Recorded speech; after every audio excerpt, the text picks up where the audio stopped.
Hey everybody, welcome back. Today I'm wearing my fun shirt. You can see that we're gonna have a blast today. And this is a video I've actually been wanting to make for a few months. Many of you ask me about my setup and how I create my videos. And so I wanted to really pull back the curtains and show you my equipment and my software and my processes. And my hope is that you too can create videos. I don't know that mine are the best videos in the world, but you know, I've been doing them for a while. So hopefully you can create awesome videos for your students or for your faculty members, or if you want to take my content and recreate it and put it on your own YouTube channel, then I'll show you all my tips and tricks on how you can do that. So I'm going to get behind the camera over here and let's pull back the curtains. So you can see my setup here. I have two 27-inch monitors. These are Acers. They cost $150 each several years ago. And the left one's actually starting to go out. Their colors aren't so good. But for me, it's good to have two different monitors so that for productivity reasons, I can be doing multiple things. My next investment is I'm hoping to get a super ultra wide monitor, which is a 49-inch monitor, and it's essentially both of these monitors put together, but without the bevel. And then I'll probably move the right monitor up to the top and give my other monitor to one of my kids. I have a ring light, and I don't use this all the time. If I'm shooting at night or if I really need to control for lighting, then I might pull this out. For example, if it's overcast or if it's evening. These curtains are actually blackout curtains, and so during the daytime they do a pretty good job if I really want to customize my lighting. And this light right now is set to the lowest setting, and I can have it be way too bright. I've never used it at the full setting, and I got this on sale at Amazon. I can't remember how much it was, but it was pretty reasonable. And I usually keep it at 45 degrees from where I'm facing, so my profile is 45 degrees, and then I tilt it down 45 degrees also. I also have three different lume cubes, and this would be a lume cube. So it's a light, and I can turn it on. I can change the brightness and also the warmth. And so this right here is at 15% bright, and I can bump it up to 50 or 80, 100%.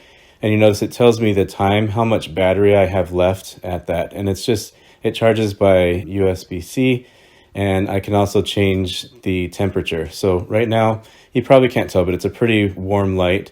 And then I can change that so that it's a cool light. So this would be 5600 Kelvin, and then I can change it down to 3200 Kelvin. And they expand, so they're telescoping. And then I can move the light around as well. So I'd be able to tilt this at a different angle, and then it sits on a tripod. So I might use my ring light as my key light, and then I would use this one maybe as a filler light so I don't get harsh shadows on my face. Now, some things that are important to me are, once I sit down here, for one, I have a mouse that's an ergonomic mouse, and this is a quiet mouse. And so as I click on it, then you can tell that it doesn't make very loud noises. I can click, and that's important, especially if you're doing demonstrations. You don't want to have a lot of mouse clicking sounds in the background. And this is a little fan. It's a USB fan, and it's wireless, and it has three different settings, and it can tilt and it can move around. It can even hang. There's a hook that it can hang on. So I initially bought it for camping, but I found that it's a really good placement on my desk, especially if you're doing a lot of multimedia. Sometimes the computer gets hot, and it just gets hot in the room. And so a little fan, I think, is important, as well as I have my phone charger here. And then let's get to the important stuff here. So my monitors I mounted onto some arms, and these are Wally arms, and I actually drilled a hole in my desk and planted this pole, and it's set up so that you can have 4 monitors, but I just put the 2 there, and then I use these other arms so that I can have an arm for my microphone for one. And I've had the microphone sit on my desk, and that's not a problem, but I do like just having it so I can push it out of the way, and so if I'm not needing it, then it just gets out of the shot. And then I have a pop filter, and this is so that my P's and my T's don't get picked up by the mic and get overblown. So I can place that right over the mic. And I don't usually speak into the mic. I usually speak at my monitors, but just in case I don't want to pick up anything, any residual pops or anything. It's the Blue Yeti X. I also have a Blue Yeti, and this one's a little bit better, and I noticed a slight increase in quality, and so I like that one, but I still have the other one for other projects. My camera is also on one of these arms, and I can move it around. And this is a mirrorless camera. It's the Sony a6000, and I like it because I can put a wide angle lens and it has a 1.4 aperture, which gives me that soft blurry background effect when I'm shooting my talking head videos.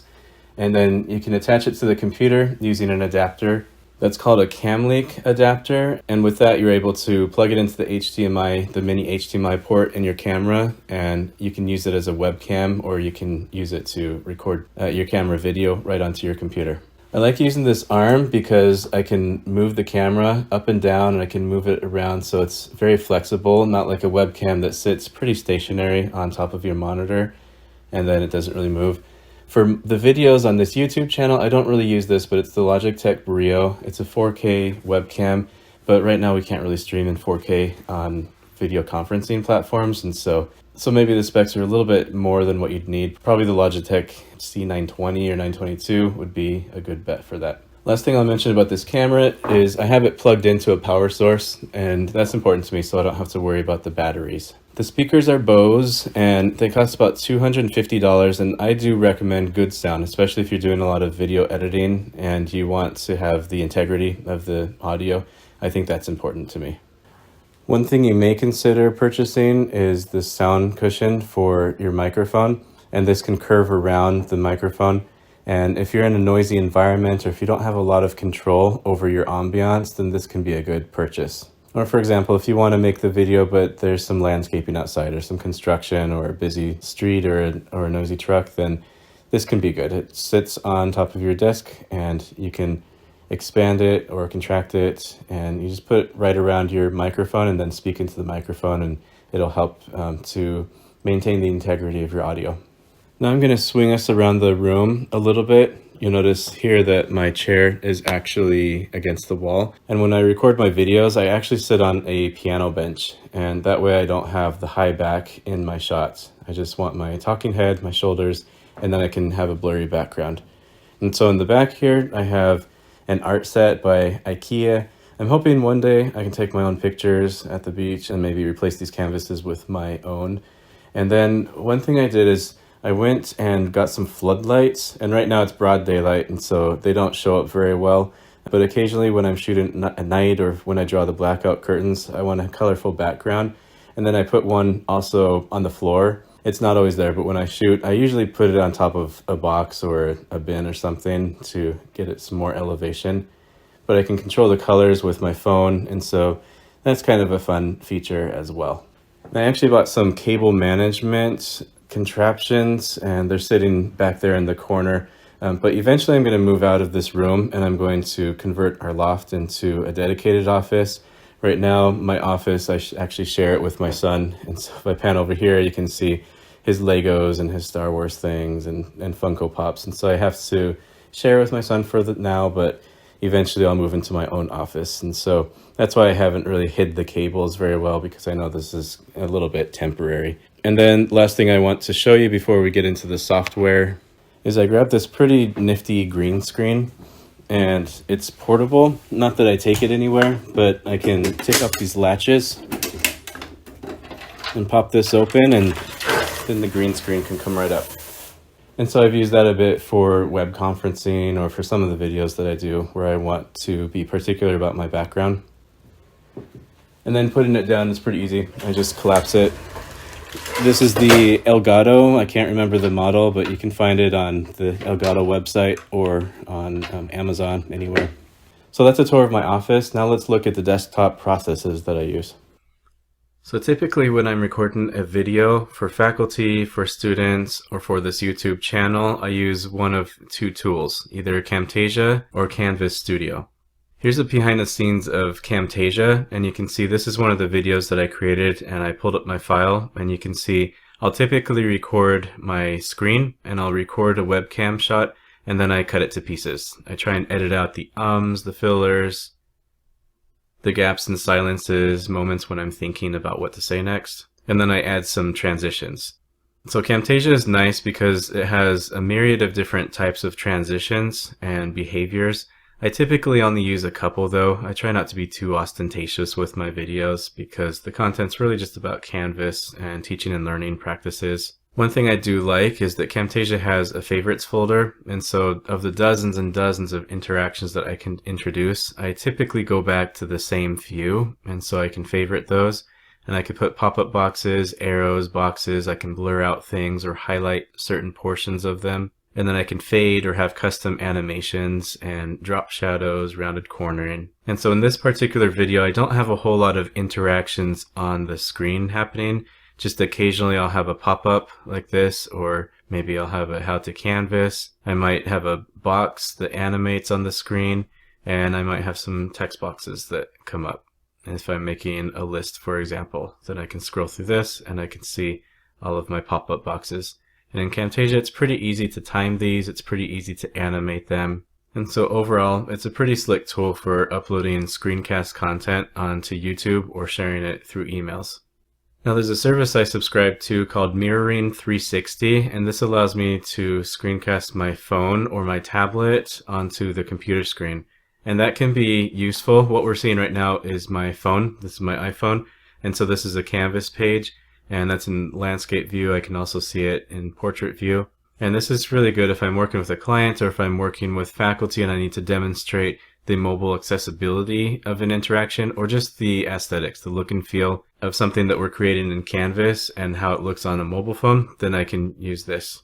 And then I can just record a video screenshot of this phone or share live in a meeting.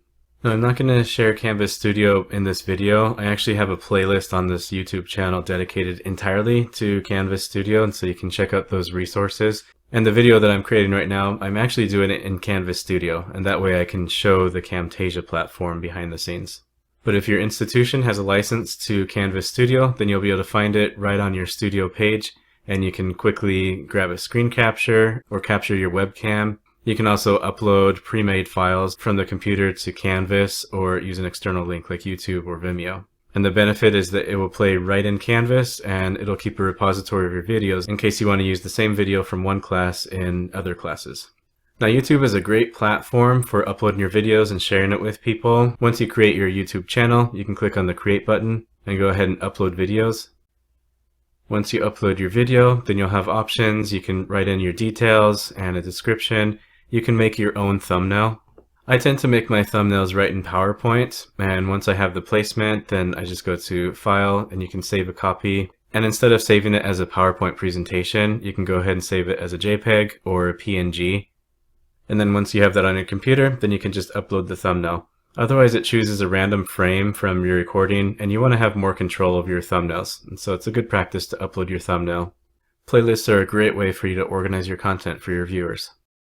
So here's an example of me taking advantage of my lighting situation. It turns out from the beginning when I was recording this video in the afternoon to right now, we have a huge storm. There's thunder, lightning. It's perfectly overcast outside, so I don't have a lot of good natural light coming in through the windows hitting me. So I have my ring light set up over there. It's 45 degrees off to my side. That's my main light. And then I have my Lume Cube hitting me on this side, so it's filling in the shadows. And then I turned on those floodlights, and so we have some colors. You can see on my phone here, I have control over what colors are behind me. And so I could change those to maybe pink or blue, and I could even have them cycling through. There's a lot of floodlights on the market, or even just LED, just fun lights. You might find some rope, like some light rope that you can hang around the ceiling. And most of these are either Wi-Fi or Bluetooth enabled, so you can use your phone or device to control them. It's a lot of fun. And so this is my setup, and I hope that you benefited from it. Earlier in the video, I was showcasing one of my previous videos called Parallax Layouts in Canvas. It's really interesting. It's actually one of my favorite videos that I've ever created. It might be my favorite video. So go ahead and check out the link right here. I'm going to put it right there. You'll have to work with your Canvas admin to get this to work right, because you will need access to your theme editor. But it's a really fun interaction. So go ahead and watch that video. You're going to learn some amazing stuff. Thanks for joining me as I unveiled my studio. And until next time. Happy Disney morning.